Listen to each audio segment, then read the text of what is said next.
Supreme court ने 3 फरवरी को प्रयागराज महाकुंभ में हुई भगदड़ को दुर्भाग्यपूर्ण घटना बताया है।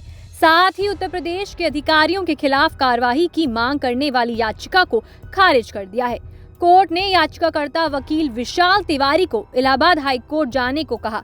भारत के मुख्य न्यायाधीश संजीव खन्ना ने बार बार होने वाली भगदड़ की घटनाओं पर चिंता जताने वाले तिवारी से कहा, ये एक दुर्भाग्यपूर्ण घटना है और चिंता का विषय है, लेकिन उच्च न्यायालय से संपर्क करें। एक न्यायिक आयोग पहले ही गठित किया जा चुका है।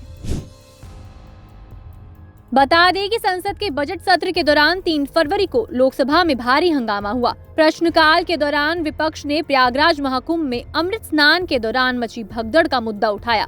विपक्ष का आरोप है कि यूपी की योगी सरकार मृतकों का सही आंकड़ा छिपा रही है और सरकार को मृतकों की पूरी लिस्ट जारी करना चाहिए। बता दें कि राष्ट्रपति के अभिभाषण के साथ बजट सत्र की शुरुआत हुई थी।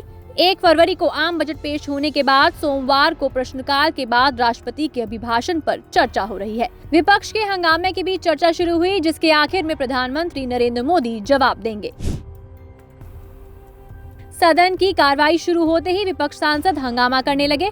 कई सदस्य नारेबाजी करते हुए सदन की आसंदी के सामने आ गए और नारे लगाए कि मृतकों की लिस्ट जारी करो।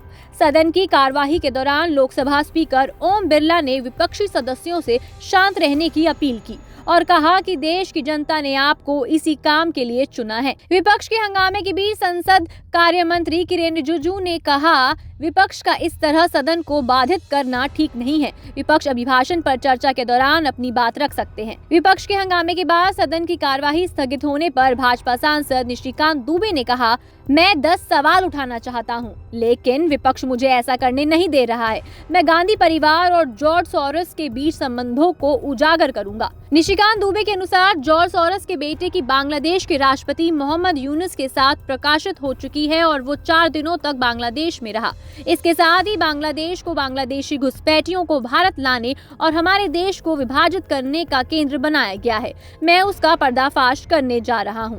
शिवसेना सांसद प्रवक्ता संजय राउत ने कहा, 5 फरवरी को दिल्ली में मतदान होना है। उसी दिन मोदी जी पवित्र स्नान करने के लिए कुंभ में जा रहे हैं। उन्हें लगता है कि दिल्ली के लोग इसी आधार पर उन्हें वोट दें। अगर लोग इस आधार पर वोट देते हैं कि देश में लोकतंत्र खतरे में है, केजरीवाल जी को उनके काम के आधार पर वोट मिलना चाहिए।